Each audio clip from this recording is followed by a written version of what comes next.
Vamos abrir as nossas Bíblias na segunda epístola de Paulo aos Coríntios, no capítulo 11. 2 Coríntios 11, versículos de 1 a 3. Quisera eu me suportasseis um pouco mais na minha loucura. Suportai-me, pois,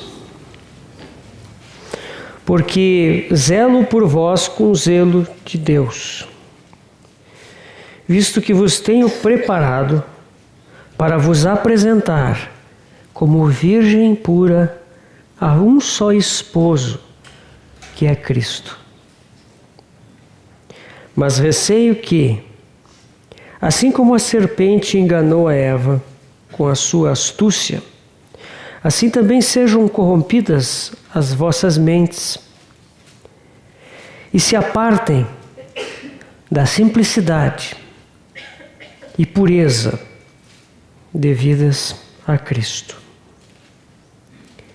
A ênfase aqui é a simplicidade e pureza devidas a Cristo. Vamos ler também o Salmo 126. Salmo 126, que é um dos cânticos dos degraus. Eu vou ler esse salmo, irmãos, na versão revista e corrigida. É bastante diferente da atualizada.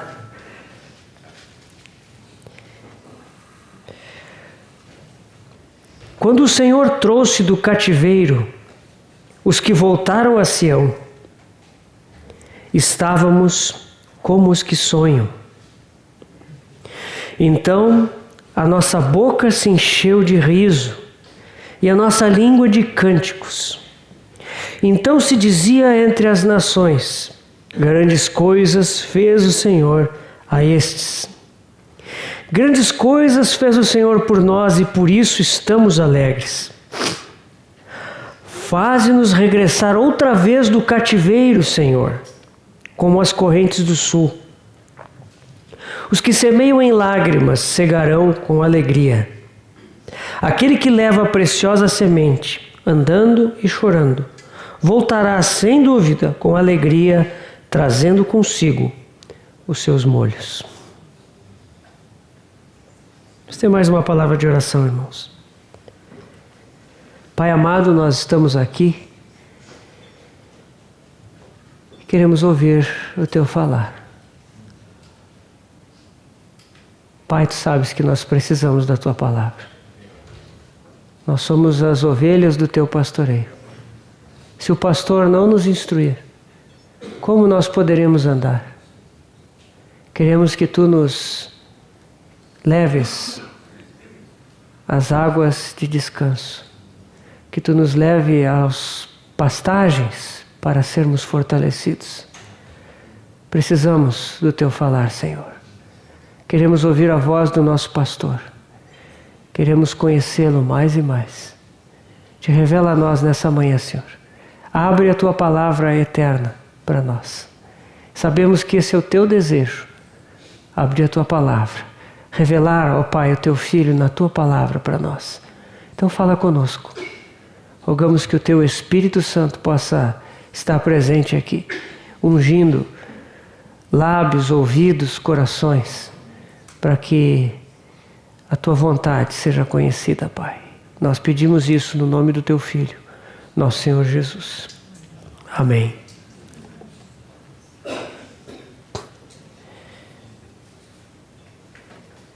Nós lemos este salmo que fala de retorno, de cativeiro.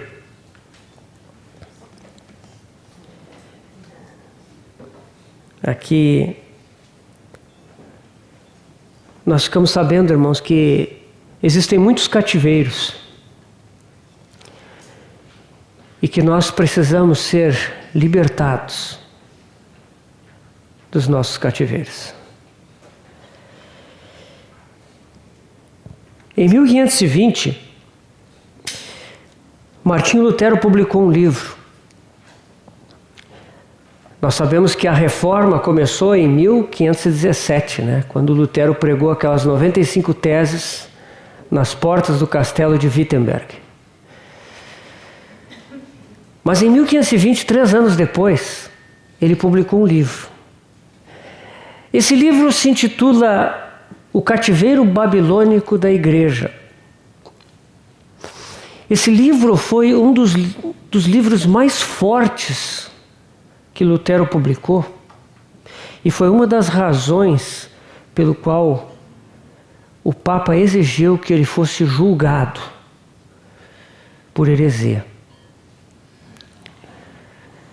Nesse livro, Lutero fala a respeito daquelas doutrinas, daqueles ensinos, daquelas práticas da Igreja de Roma, que mantinham os cristãos aprisionados.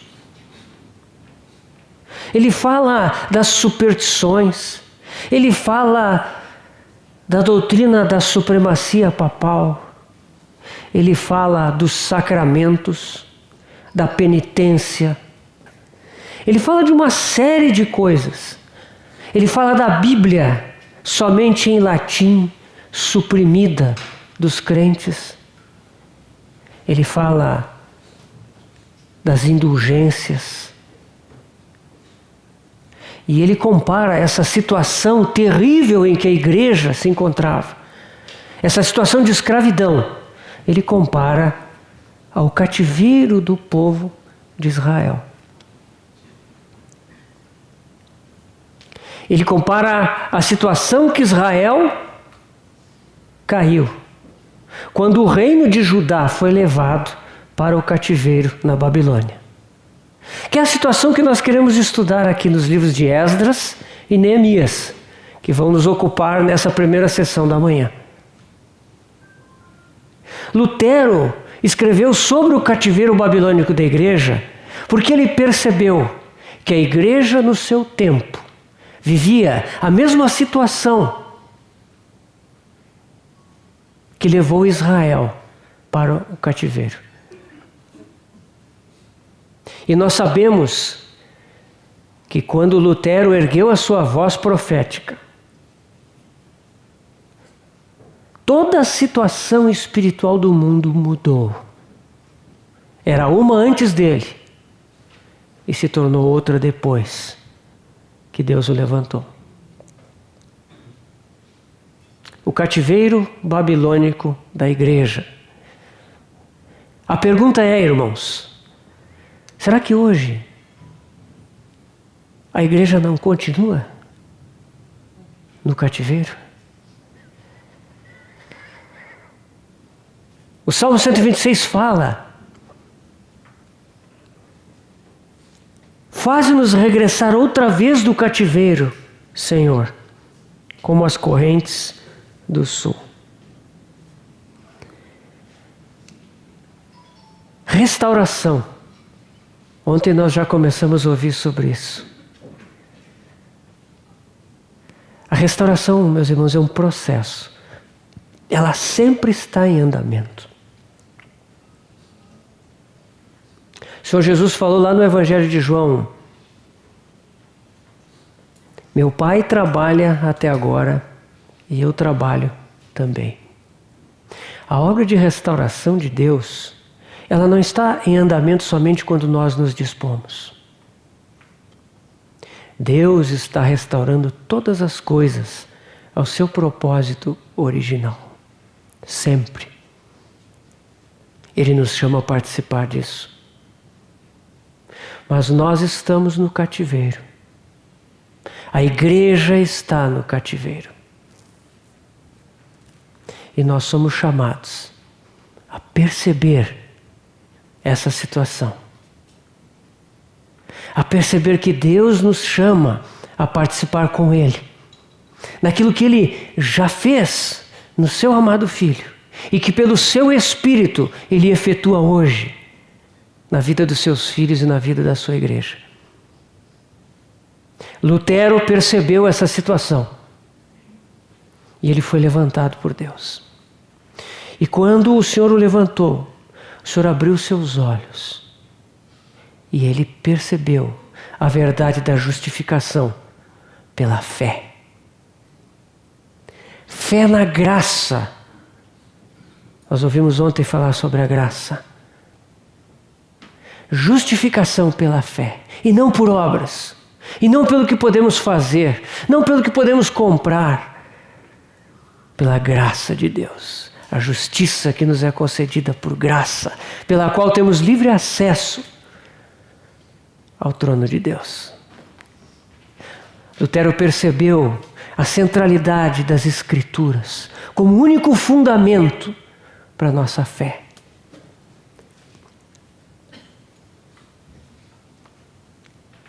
Lutero percebeu o sacerdócio universal dos santos.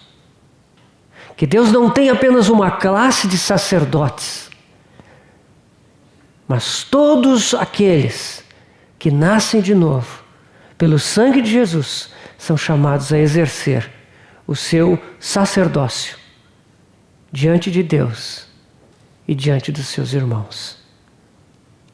A pergunta é, irmãos, nós saímos do cativeiro? Será que hoje a igreja não continua no cativeiro?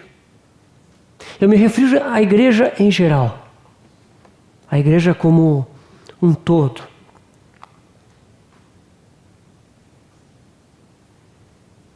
Será que a justificação pela fé é uma realidade e tem permitido que nós, que cremos, estejamos entrando na presença do Senhor constantemente para receber dele e viver na presença dele?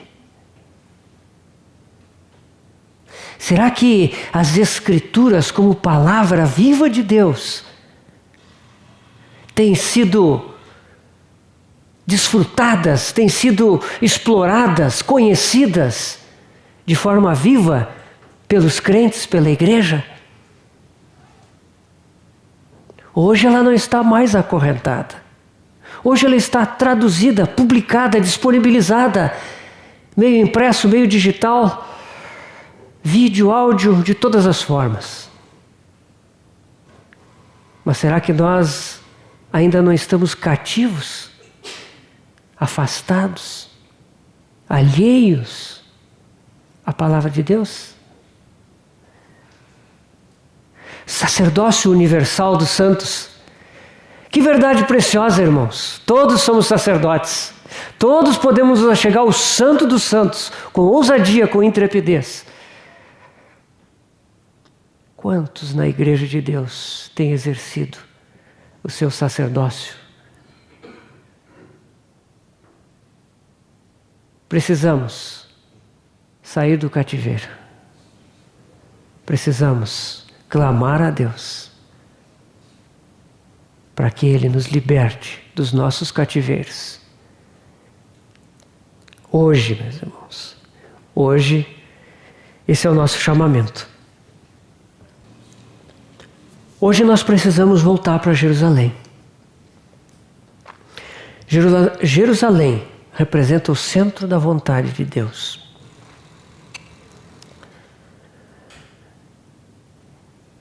E da mesma forma que aquele remanescente fiel foi chamado há milhares de anos atrás a retornar, nós também somos chamados hoje a retornar a Jerusalém.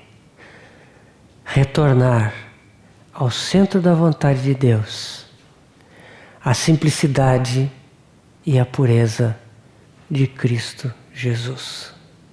Cristo, somente Cristo, e nada além de Cristo, nada menos do que Cristo em sua plenitude.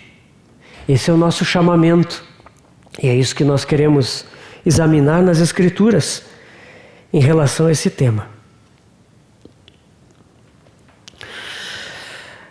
Essa é uma conferência de treinamento. Estamos retornando Vamos ter à tarde uma sessão de treinamento com o nosso irmão Luiz. E, portanto, o tema dessa conferência é o testemunho de Deus e a restauração da palavra. Nós queremos entender o testemunho de Deus.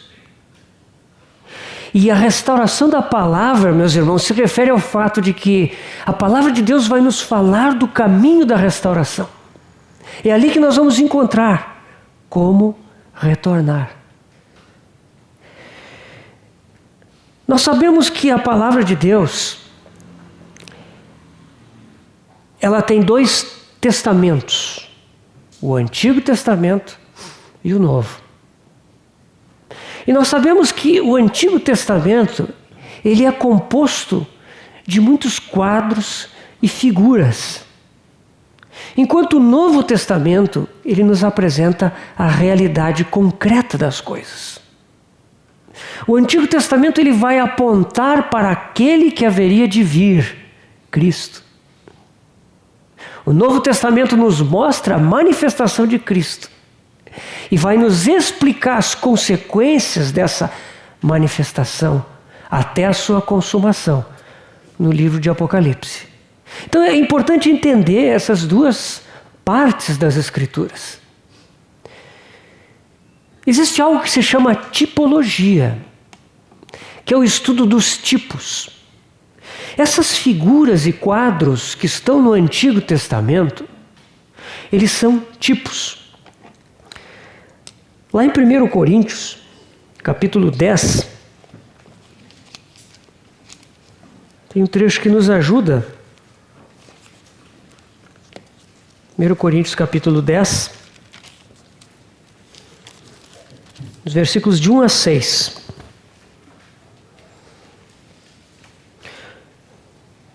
Ora, irmãos, não quero que ignoreis que nossos pais estiveram todos sob a nuvem, e todos passaram pelo mar, tendo sido todos batizados, assim na nuvem como no mar, com respeito a Moisés. Todos eles comeram de um só manjar espiritual e beberam de uma mesma fonte espiritual, porque bebiam de uma pedra espiritual que os seguia, e a pedra era Cristo. Entretanto, Deus não se agradou da maioria deles, razão porque ficaram prostrados no deserto. Ora, estas coisas se tornaram exemplos para nós, a fim de que não cobicemos as coisas más, como eles cobiçaram. Aqui, meus irmãos, nós temos exemplos da história de Israel, que Paulo traz aos coríntios como instrução. Aqui nós temos a palavra exemplos no versículo 6 do capítulo 10. Exemplos no grego é tipos.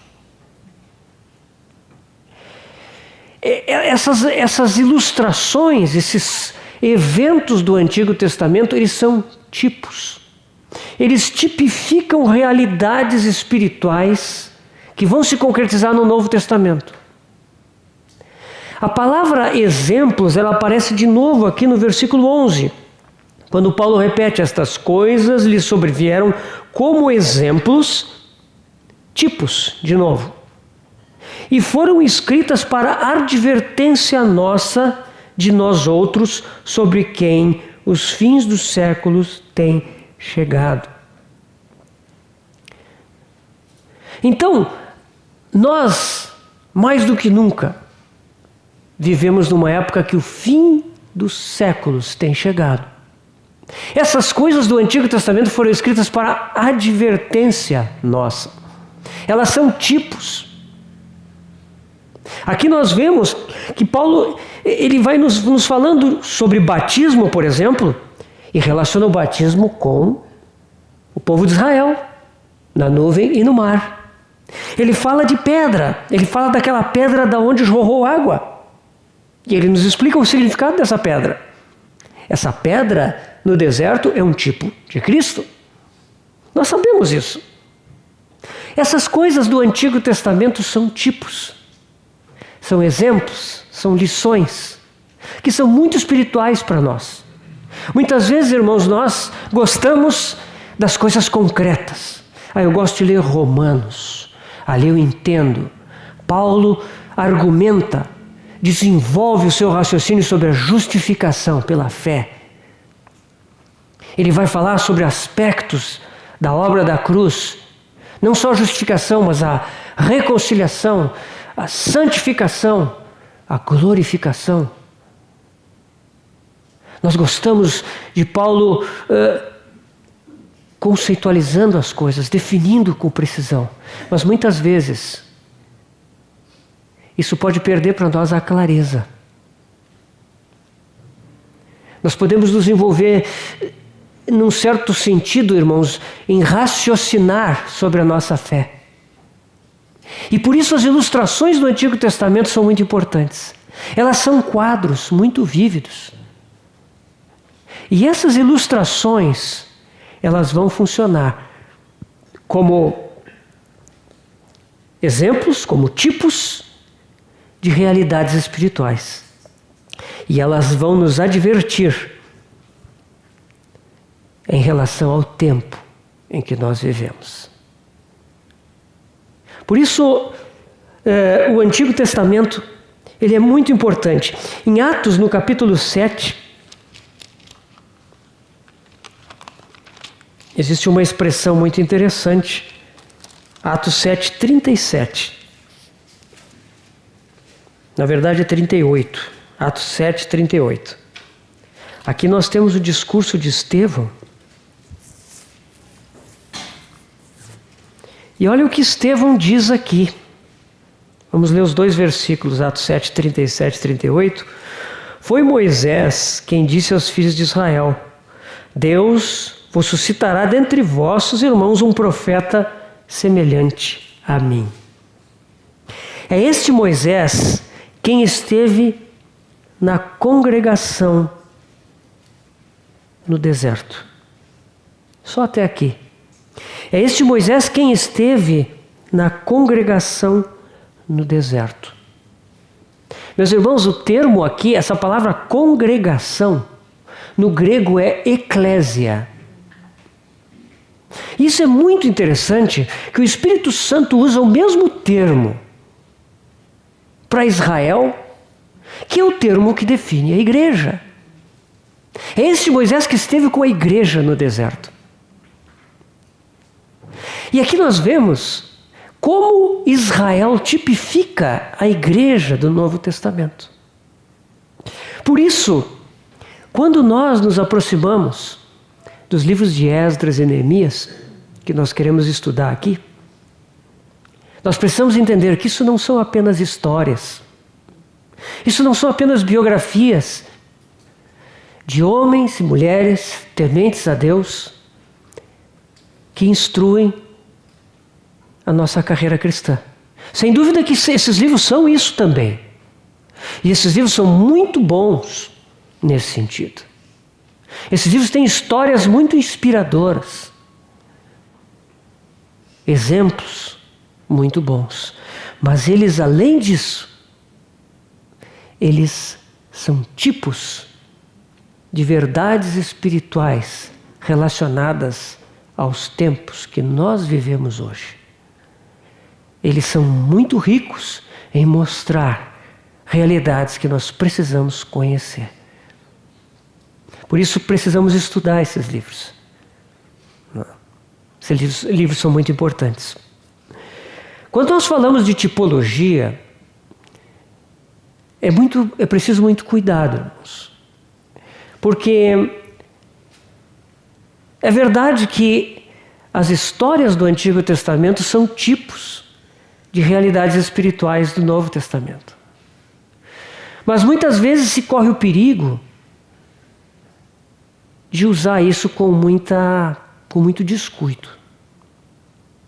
E aí muitas vezes nós vemos que os tipos do Antigo Testamento começam a se tornar qualquer coisa nos dias de hoje.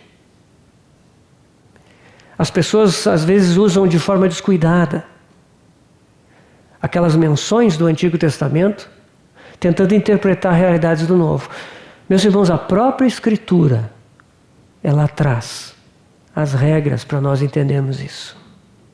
Nós precisamos entender que os tipos, eles não falam de regras, eles não falam de formas. Os tipos nos revelam princípios. Esses princípios é que precisam ser restaurados hoje. Nós não estamos hoje reconstruindo edifícios. Nós não estamos hoje reconstruindo um sistema. Nós não estamos hoje reconstruindo um desenho externo de coisas como havia na antiga aliança. Hoje nós não estamos nem mesmo tentando reconstituir externamente aquilo que o Novo Testamento diz que aconteceu no primeiro século. Nós estamos tentando entender como Deus está se movendo. O mesmo Deus que se moveu em Esdras e Neemias é o Deus que se move hoje para restaurar todas as coisas. E nós vamos então examinar a palavra de Deus com cuidado para entender como é esse processo de restauração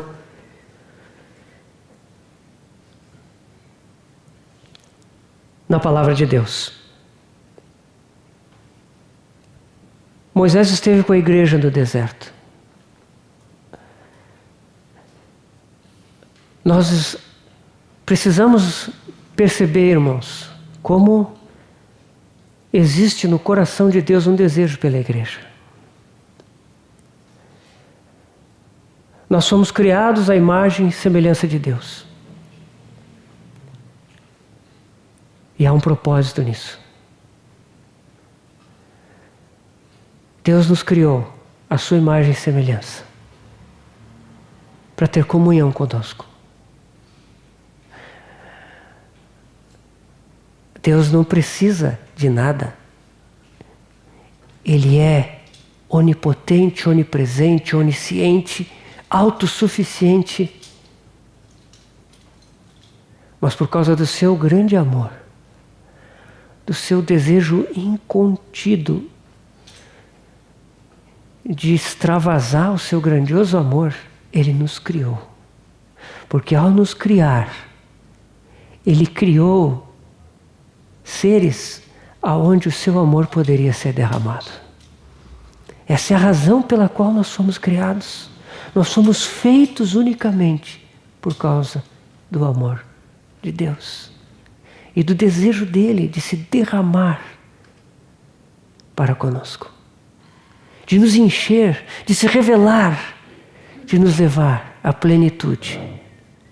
Esse é o amor do nosso Deus que o levou a nos criar. E Ele não deseja apenas indivíduos para ter comunhão com Ele. Lá em Êxodo 25:8, quando Deus está falando ao povo de Israel a respeito do seu chamamento, eles já saíram do Egito, eles estão caminhando em direção à terra, e em Êxodo 25:8, Deus começa a dar instruções sobre a construção do tabernáculo.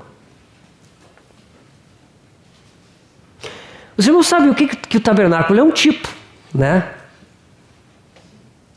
É um tipo bem amplo. Tem várias coisas que o tabernáculo tipifica, né? Olha o que diz aqui. Após dizer aos filhos de Israel que trouxessem ofertas de materiais, de pedras preciosas, Moisés diz assim, falando as palavras do Senhor, né? E me farão um santuário para que eu possa habitar no meio deles. Meus irmãos, nós sempre pensamos que quando Deus ordenou ao povo de Israel que fizesse o tabernáculo, que Deus queria um lugar para que ele fosse honrado, louvado e adorado. Isso é verdade. Mas além disso, acima disso, esse tabernáculo expressa um desejo Deus quer vir morar conosco. Deus quer estar conosco. Deus preza a nossa companhia. 29, Êxodo 29, um pouquinho adiante. Versículos de 42 a 46. Aqui fala das ofertas, dos sacrifícios. Este será o holocausto contínuo por vossas gerações, à porta da tenda da congregação perante o Senhor, onde vos encontrarei para falar contigo ali. Ali virei aos filhos de Israel para que por minha glória sejam santificados, e consagrarei a tenda da congregação e o altar. Também santificarei Arão e seus filhos para que me oficiem como sacerdotes, e habitarei no meio dos filhos de Israel, e serei o seu Deus. E saberão que eu sou o Senhor seu Deus, que os tirou da terra do Egito para habitar no meio deles. Eu sou o Senhor seu Deus. Meus irmãos, Deus repete a Moisés o seu desejo. Eu quero habitar no meio do meu povo. Eu chamei o meu povo para mim mesmo, e agora eu quero habitar. Meus irmãos, o Senhor sabe que nós somos pecadores, nós somos transgressores. Ele é santo, Ele é puro. E quando um Deus santo, absolutamente puro, se aproxima de pecadores, o que acontece? O nosso Deus se torna fogo consumidor, porque Ele não suporta o pecado, Ele não suporta a transgressão. Nenhuma injustiça pode passar diante da santidade de Deus. Por causa disso, Ele pede que seja construído um tabernáculo, que seja feito um altar, que seja oferecido sacrifício de sangue. E aquele lugar onde o sacrifício é oferecido, apontando para a obra do seu Filho, aquele lugar se torna o lugar onde Ele pode habitar conosco. Ele quer se achegar a nós. Meus irmãos, lá no Monte Sinai, quando o Senhor chama Moisés de sobre o monte, nós vemos que aquele monte fumegava, a terra tremia, trovões e relâmpagos, uma cena de terror. Deus dizia: ninguém sequer toque o monte. E todos estavam apavorados. Por quê? O Deus santo e glorioso, que jamais pode deixar de ser santo, Ele quer se achegar a nós, os pecadores. Mas Ele não pode compactuar com o nosso pecado. Quando o tabernáculo é construído, quando o povo parte do Sinai em direção à terra, Deus não está mais no alto do monte. Ele veio habitar no seu tabernáculo. Ele encontrou morada no coração, no meio dos homens. E Ele veio morar com seus filhos. Ele veio caminhar nessa terra com seus filhos. Essa é a igreja no deserto. Por causa da obra do Senhor Jesus na cruz do Calvário. Por causa daquele brado, está consumado. Por causa daquela expressão: Pai, perdoa-lhes, porque não sabem o que fazem. Ali, Deus preparou morada no meio dos seus filhos. E hoje Ele pode habitar no meio da sua igreja. Quão grande salvação, meus irmãos. Quão maravilhosa obra. Meus irmãos, essa é a igreja de Deus. O desejo de Deus é esse. Ele quer estar conosco. Ele quer nos reunir em torno dEle mesmo.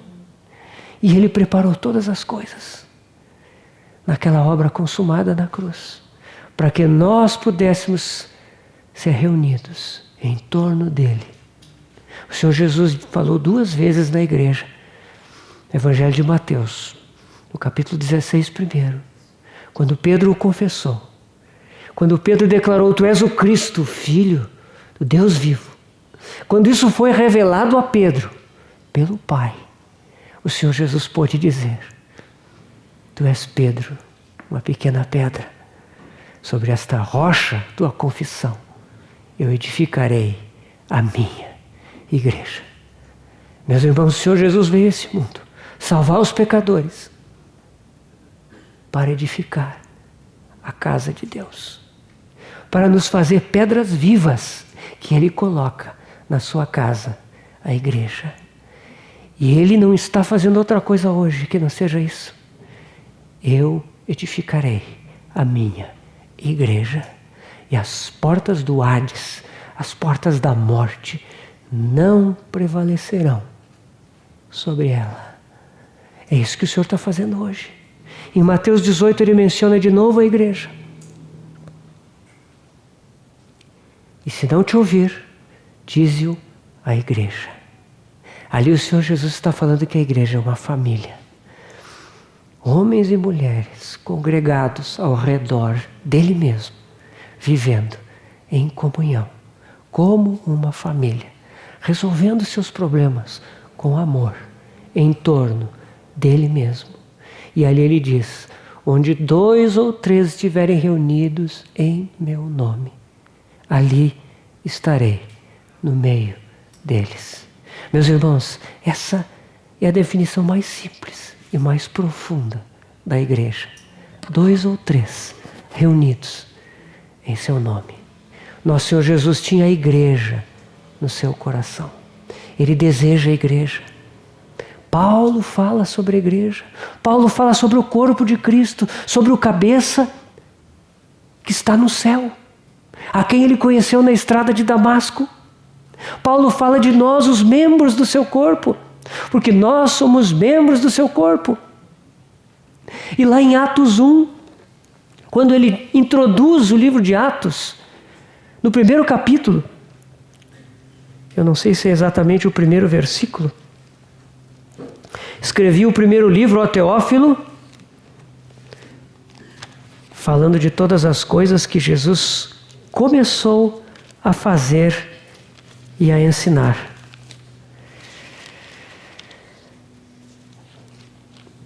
Atos 1:1.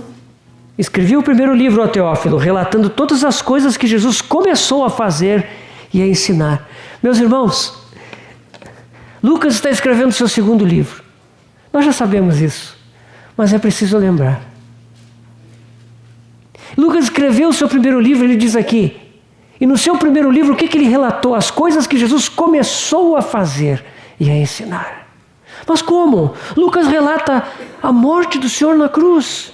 Lucas relata a ressurreição do Senhor. Ele relatou tudo o que ele fez e ensinou. Não. Atos, o livro de Atos que Lucas vai começar a escrever aqui, são as coisas que Jesus continuou a fazer e a ensinar. Ele faz isso até hoje. Hoje, ele está fazendo e ensinando através do seu corpo, que é a igreja. Meus irmãos, o nosso cabeça está no céu, seu corpo está aqui na terra. Nós somos membros do seu corpo. A igreja de Deus somos nós, que estamos ligados ao cabeça, que funcionamos segundo o mandato do cabeça, segundo o coração do cabeça, que nos movemos, que falamos, que ficamos, que paramos, segundo o cabeça. Cristo continua a fazer e ensinar. Cristo continua dando testemunho de si mesmo aqui na terra, por meio do seu corpo, a igreja. Deus deseja, o desejo de Deus é habitar com os homens. O desejo de Deus é estar conosco. Meus irmãos, muitas vezes nós não estamos com o desejo de estar com Ele, mas Ele sempre está desejoso de estar conosco. Ele quer comunhão conosco. Ele quer falar ao nosso coração. Ele quer que nós nos reunamos, não somente individualmente com Ele, mas também como família ao redor da sua pessoa. Esse é o seu desejo. Deus deseja reunir sempre a sua família. Ele sempre quer estar com a sua família. Essa é a igreja. Deus a deseja. E por isso nós queremos considerar na restauração do testemunho de Deus. Nós vamos estudar esses livros de Esdras e de Neemias. E esses livros eles têm aspectos cronológicos que são importantes. E essa tabela nos ajuda a entender como é que esses livros se organizam cronologicamente. Estudar os tempos antigos, antes de Cristo, sempre tem a complicação que a gente tem que contar os anos de trás para frente, né? É um negócio meio complicado, né? Fica difícil da gente... né? Mas os livros de Esdras e Neemias estão no contexto do cativeiro do povo de Israel. No ano 605, nós temos a primeira leva de exilados que o rei Nabucodonosor conduz à Babilônia. E nessa primeira ocasião, no ano 605, Daniel e uma série de outros jovens promissores são levados pelos babilônios para a Babilônia como reféns em relação ao domínio que os caldeus queriam implantar no reino de Judá. Então Daniel é exilado, Daniel e seus amigos são exilados. Tá? As citações bíblicas estão ali, né? E essa última coluna fala dos reis, os soberanos da época. As referências bíblicas estão na coluna onde vocês encontram os versículos, né? Os eventos estão aqui relacionados. O ano em que acontecem está registrado na primeira coluna. Vocês, ao examinarem referências, vão encontrar pequenas variações, um ano a mais, um ano a menos, 2. Isso é pouco importante, né? Provavelmente tem algum erro aqui também da minha parte. O intervalo aqui é sempre o intervalo em relação ao evento anterior. Então, por exemplo, a segunda leva de exilados, a segunda deportação, ela acontece 8 anos depois da primeira. Tá? Então, na primeira deportação, no ano 605, Daniel e seus amigos e muitos outros jovens são levados da Judéia para a Babilônia. Tá? 8 anos depois, né, o rei que havia sido deixado se rebela contra Nabucodonosor e ele volta, cerca Jerusalém e de novo leva exilados. Essa segunda deportação, o número de exilados é muito maior. Né? São milhares e milhares de pessoas que são removidas para a Babilônia, entre elas Ezequiel e o rei Joaquim. Tá? O profeta Ezequiel ele vai nessa segunda leva, no ano 597.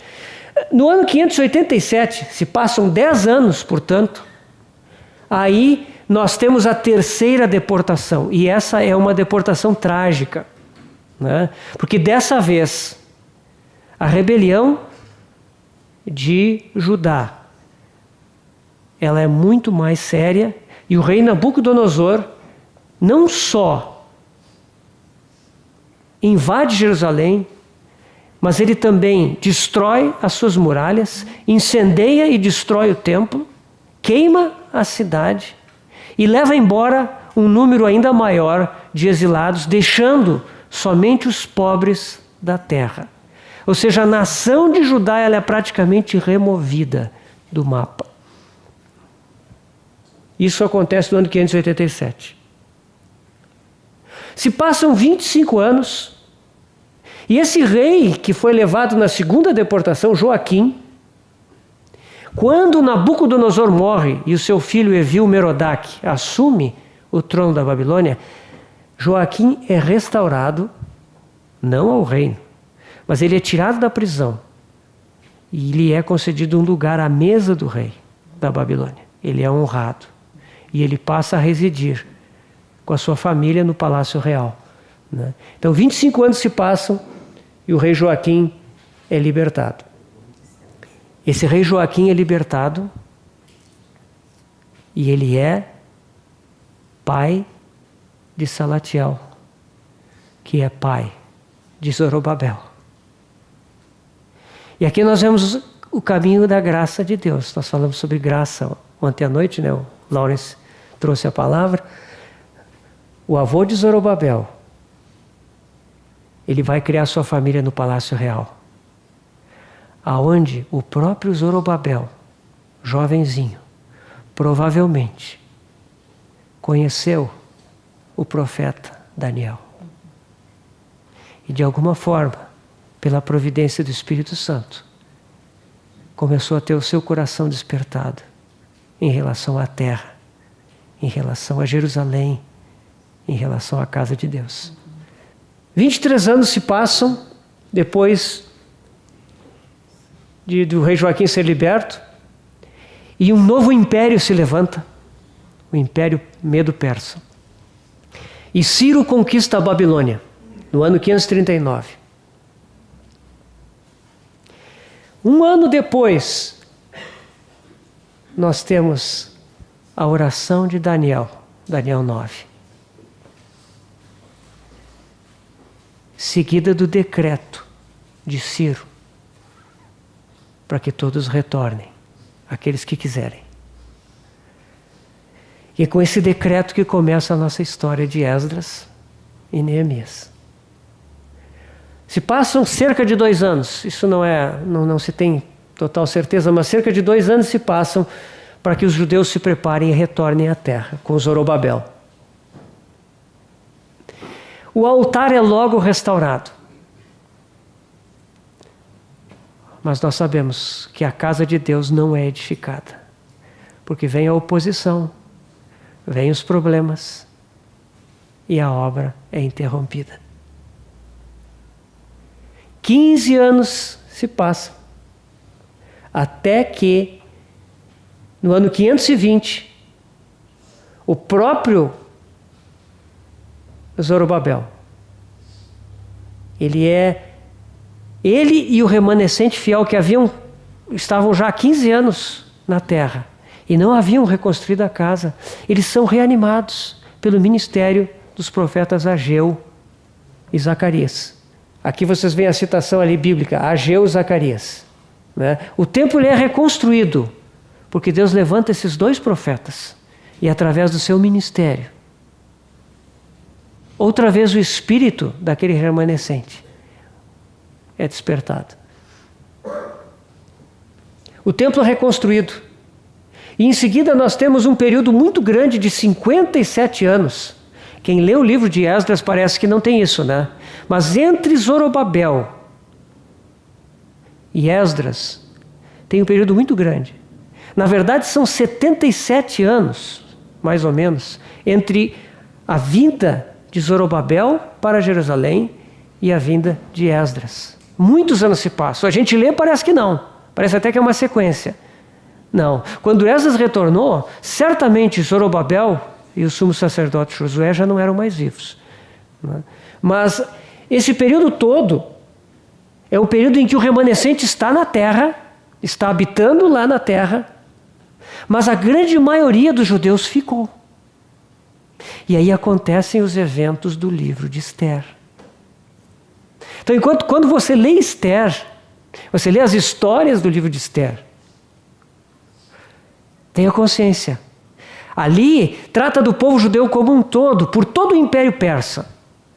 Eles estão na capital, mas eles estão também em muitas províncias. Mas aqueles são os que ficaram. Ao mesmo tempo, existe um remanescente que está vivendo lá na terra. E então, passam os eventos de Esther. No ano 458, Esdras retorna. E passam 14 anos do retorno de Esdras, Neemias também retorna. Cada um deles tem um chamamento diferente. Externamente nós vemos isso claro. Esdras é um sacerdote, um escriba. Neemias, ele é um oficial do reino da Pérsia, que é enviado como governador de Judá. Um trata do aspecto espiritual, outro trata do governo civil. Mas nós sabemos que eles estão, ambos, concentrados no mover de restauração do testemunho de Deus. Neemias retorna no ano 444 e em 52 dias os muros de Jerusalém são restaurados. Os eventos de Neemias, quase todo o livro, até o capítulo 13, eles correspondem a mais ou menos um ano. É muito rápido. No final do livro de Neemias, nós sabemos que ele retorna à Pérsia. Ele fica 12 anos em Judá e retorna à Pérsia. Nós não sabemos quanto tempo ele ficou na Pérsia, o rei o chamou, mas nós sabemos que foi tempo suficiente, foram alguns anos no mínimo, porque quando Neemias retorna, a situação se degradou em Judá. E aí nós vemos o finalzinho do livro de Neemias, em que ele precisa realizar novas reformas. Novamente é preciso resgatar o que foi perdido. Então, isso aqui é uma cronologia que a tabela está no site e vocês podem consultar à medida em que nós fomos falando sobre Esdras e Neemias. Nós precisamos, irmãos, preciso tomar alguns minutos aqui, porque nós precisamos terminar hoje considerando o começo de tudo. Né? Não sei se o Mário está por aí.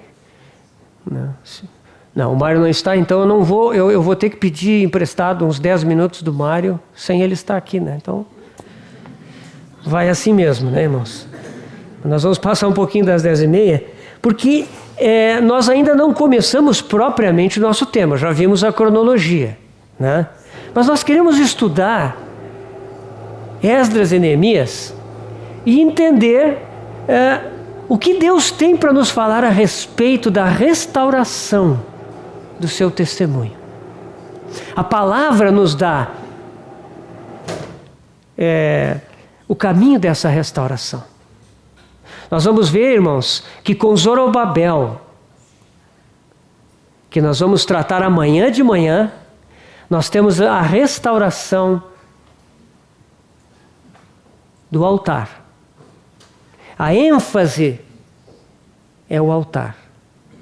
Depois Esdras vem e nós temos uma ênfase na casa. E depois vem Neemias e a ênfase é o muro. E esses são 3 aspectos da obra de restauração que nós precisamos conhecer: o altar, a casa e os muros. Né? Nós vamos entender como o altar é central, como ele é importante como começo de tudo. Mas não basta o altar, é preciso que a casa seja edificada e embelezada. Zorobabel chegou a edificar a casa, sim, mas quem a embelezou foi Esdras. E também não basta a casa, é preciso ir adiante. E os muros têm que ser construídos. E esse é o ministério de Neemias. Nós vamos ver amanhã então essa parte do altar com Zorobabel. Depois, pela graça de Deus, na quinta-feira nós veremos o embelezamento da casa com Esdras. E na sexta-feira, também pela graça de Deus, se Ele nos permitir, nós vamos ver Neemias e os muros.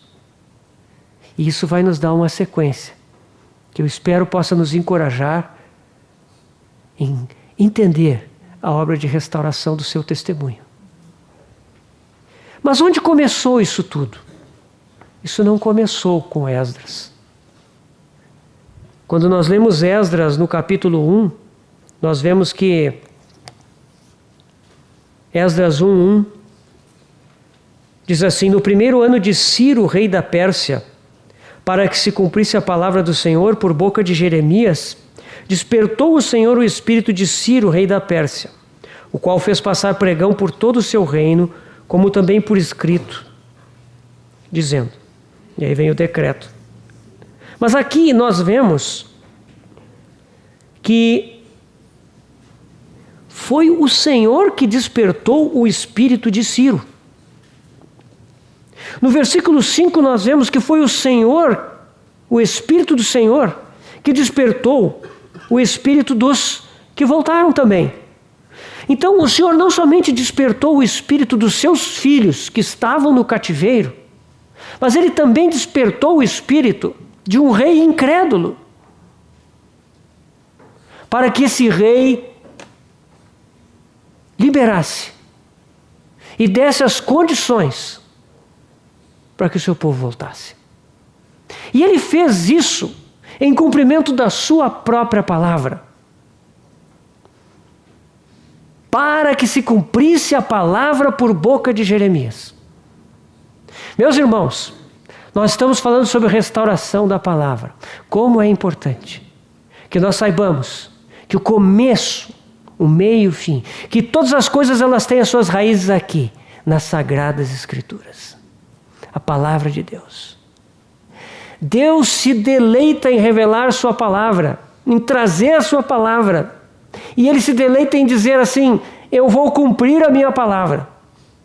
Então Ele nos manda de volta essa palavra, para que ali nós conheçamos o seu programa. Como todas as coisas serão restauradas, está ali. E Ele se deleita em cumprir essa palavra. Daniel 9. Daniel capítulo 9. Não vamos falar sobre a história de Daniel, todos sabem, todos conhecem, né? Jovenzinho, a cronologia nós mostramos, ele foi para a Babilônia, exilado. Provavelmente tinha entre 15 e 20 anos. Muito jovem. E lá ele foi fiel ao seu Deus. E Deus o levantou. Aqui no capítulo 9, Daniel já é bastante idoso. Bastante avançado em dias. Mais de 80 anos.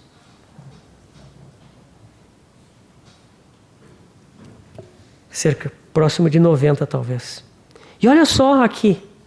No primeiro ano de Dario, filho de Assuero, da linhagem dos Medos, o qual foi constituído rei sobre o reino dos caldeus, no primeiro ano do seu reinado, eu, Daniel, entendi pelos livros que o número de anos de que falara o Senhor ao profeta Jeremias, que haviam de durar as assolações de Jerusalém, era de 70 anos.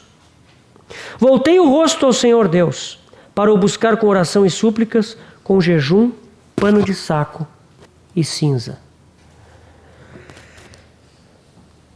Meus irmãos, Daniel conhece as Escrituras. E vocês precisam lembrar que Daniel e Jeremias são contemporâneos. Claro, aqui Daniel está com seus 85 anos. Jeremias certamente já partiu para o Senhor. Mas quando Daniel saiu de Judá, Jeremias era um grande profeta. Um profeta perseguido. Um profeta que passava na masmorra. Um profeta oprimido. Porque as autoridades civis e religiosas da sua época não queriam ouvir o que ele dizia. Ele chamava o povo ao arrependimento. Mas ele foi perseguido. Daniel sabia disso.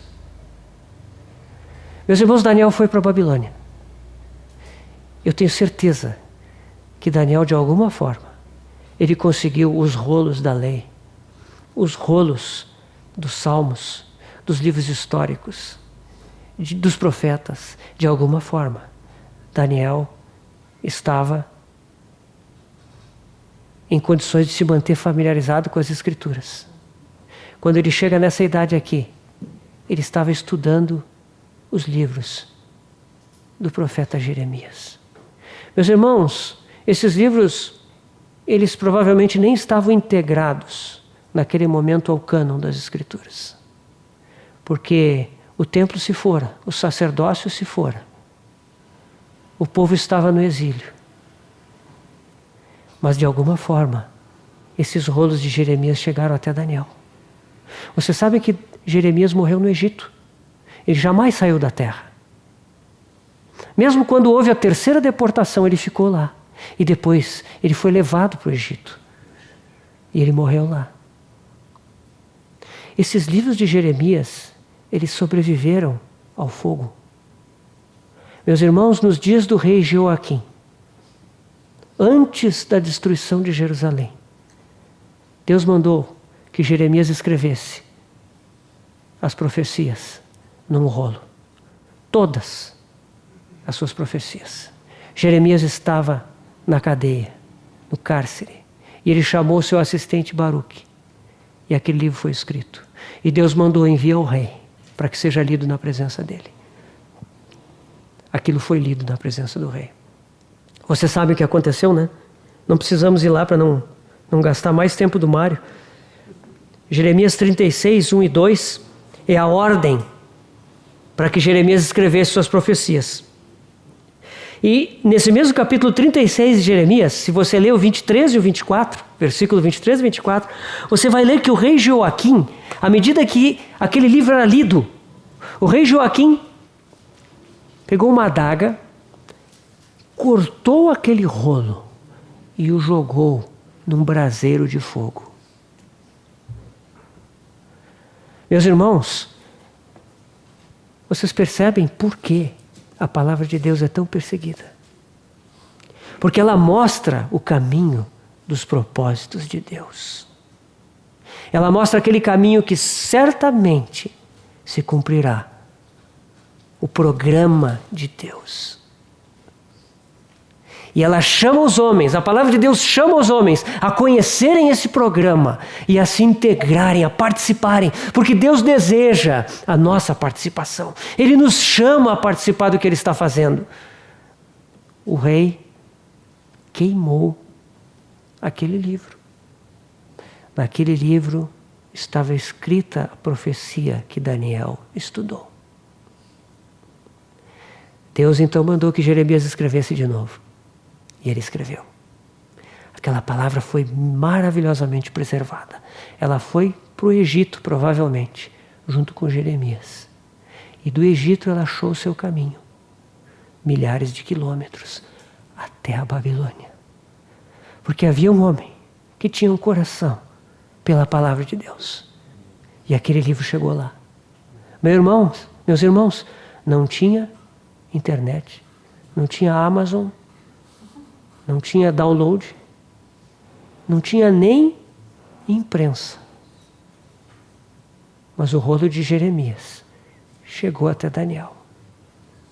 E no capítulo 9 de Daniel, ele está ali.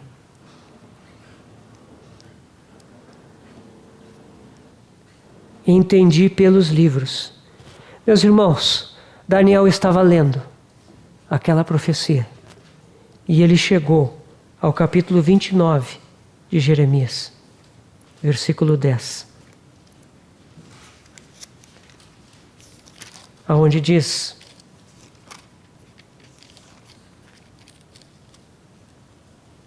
assim diz o Senhor, logo que se cumprirem para a Babilônia 70 anos, atentarei para vós outros e cumprirei para convosco a minha boa palavra, tornando a trazer-vos para este lugar. Meus irmãos, Daniel nesse momento lê esse trecho. E ele olha lá atrás para o ano 605, que não era contado dessa forma naquela época. E ele calcula os anos. E ele vê. O tempo chegou.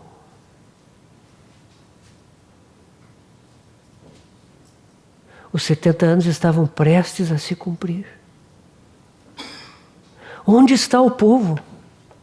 Onde estão aqueles que vão retornar? Meus irmãos, Daniel estava estudando a palavra de Deus. Ele é um homem temente a Deus, mas agora ele se torna um homem de oração. Ele não vai fazer nada. ele vai clamar a Deus. Nós não vamos ler agora porque não temos tempo. Mas leia o restante desse capítulo e veja a oração que Daniel faz.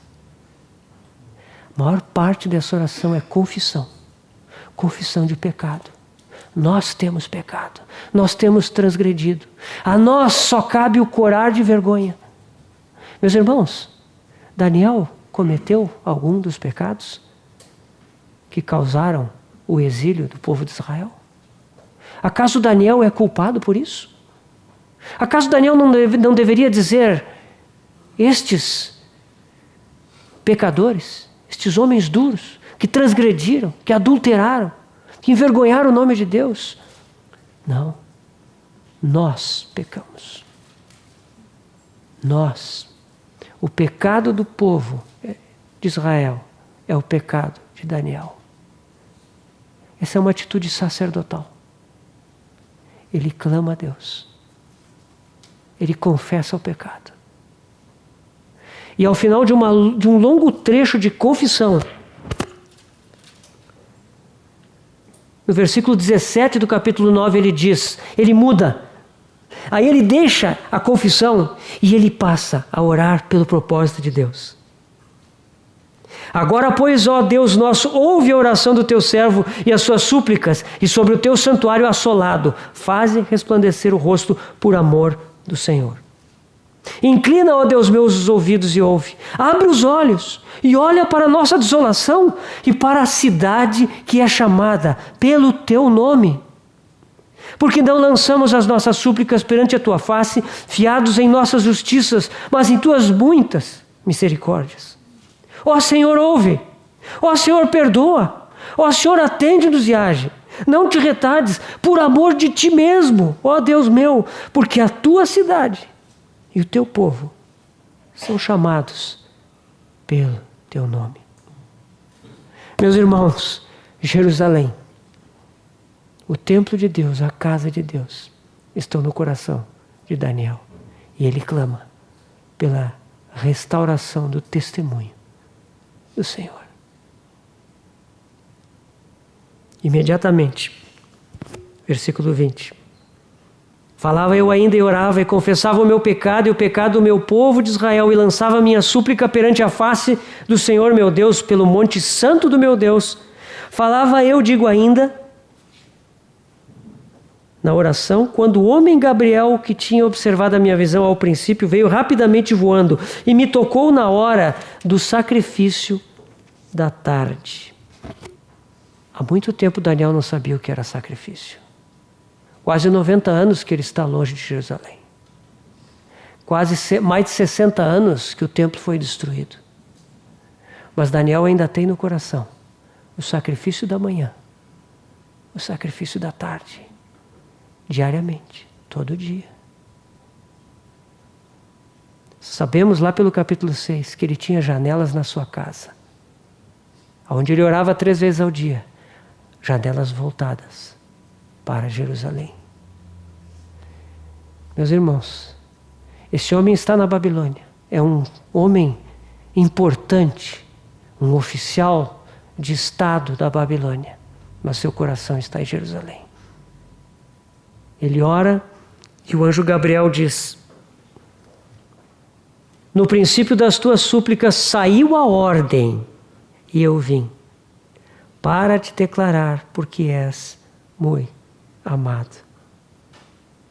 Meus irmãos, saiu a ordem no princípio da súplica. Meus irmãos, como nós precisamos ir à palavra de Deus, receber revelação e suplicar ao nosso Deus. E a ordem sairá. Saiu a ordem. E nós sabemos que aí começa o livro de Esdras, capítulo 1, versículo 1. Em cumprimento da palavra da boca de Jeremias, o Senhor despertou o espírito de Ciro, rei da Pérsia. O Senhor despertou o espírito daquele remanescente. Aqui começa, meus irmãos, a restauração de Deus começa com homens e mulheres como Daniel. Homens que amam a palavra de Deus e que, quando tocados por essa palavra, clamam a Deus. Homens e mulheres que não estão satisfeitos com o conhecimento, mas que desejam experimentar a realidade do programa de Deus. Meus irmãos, Daniel é homem muito amado. Quem diz isso para ele? O anjo Gabriel. Um anjo veio do céu. Veio da comunhão do trono.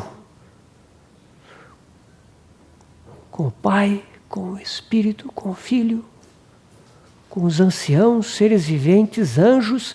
Esse anjo Gabriel vem e diz: lá, tu és muito amado.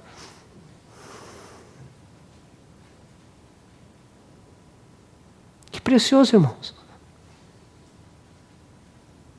Vocês já imaginaram ouvir, nós ouvirmos disso? És muito amado. Lá no Novo Testamento, o apóstolo João tinha uma consciência muito forte disso. Tanto que ele nunca apresenta a si mesmo no Evangelho. Mas ele diz: aquele, o discípulo a quem Jesus amava.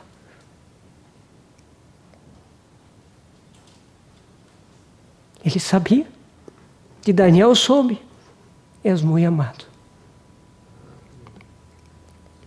A restauração começa aqui.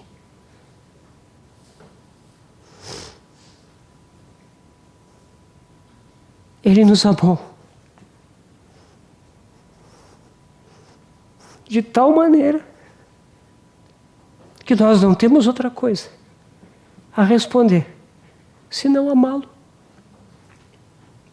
Nós não temos amor nenhum, mas Ele mesmo derramou pelo seu Espírito amor nos nossos corações, para que nós possamos amá-lo. Meus irmãos, e quando nós, pela palavra de Deus, começamos a entrar nessas realidades tão maravilhosas, e quando nós tornamos essas realidades a nossa oração, o nosso clamor, nós ouvimos do céu: muito amado. Nós começamos a entrar nessa comunhão maravilhosa que Deus deseja para nós. Nós já vamos encerrar. O resto do capítulo você sabe. Daniel amava tanto o Senhor, amava tanto ao Messias de Deus. Ele orou por 70 anos que se cumpriam. E como recompensa, ele ganha 70 vezes 7. 70 semanas estão determinadas sobre o teu povo. E você sabe dessa maravilhosa profecia, cuja última semana está para se cumprir. Meus irmãos, por que Daniel recebe essa profecia? Claro, nós precisamos dessa palavra profética. Essa palavra é maravilhosa. 70 setes, 70 semanas, 490 anos. Mas antes dos últimos 7 anos, haverão 69 setes. E ao final desses 69 setes, nós vemos que, versículo 25, sabe e entende desde a saída da ordem para restaurar e edificar Jerusalém, até o ungido, o príncipe, 7 semanas e 62 semanas. Ungido. Meus irmãos, o que é essa palavra ungido? Essa palavra ungido no hebraico do Antigo Testamento significa Messias. Essa palavra ungido no grego do Novo Testamento significa Cristo. E Daniel, por causa do seu amor pelo propósito de Deus, pelo Messias de Deus que haveria de vir e entrar no templo de Deus, recebe a revelação: o Cristo virá. O Cristo virá. Que maravilha. Que o Senhor possa nos despertar. Meus irmãos, o Senhor tem um maravilhoso programa. Esse programa é que o seu filho seja tudo em todas as coisas. Ele está cumprindo esse programa, restaurando todas as coisas, o seu programa original, o seu propósito eterno. Que o Senhor possa cativar os nossos corações. Nesses dias aqui, que Ele possa conquistar os nossos afetos e desejos, como seus muito amados. Que o Senhor possa nos abençoar. Vamos orar. Obrigado, Senhor, pelo Teu propósito eterno. Obrigado pela Tua palavra eterna. Senhor, o nosso desejo é ter os olhos abertos para ver que Tu tens um programa maravilhoso a realizar. Restaurar todas as coisas, de forma que o Teu Filho seja tudo em todos. De forma que o Teu Filho reine sobre tudo e todos. De forma que este mundo seja o reino do Teu Filho. Ó Senhor, abre os nossos olhos. Queremos participar desta restauração que Tu estás fazendo. E, Senhor, confiamos na Tua graça soberana para entrarmos nisso. Nos encomendamos às Tuas mãos no nome do Senhor Jesus. Amém.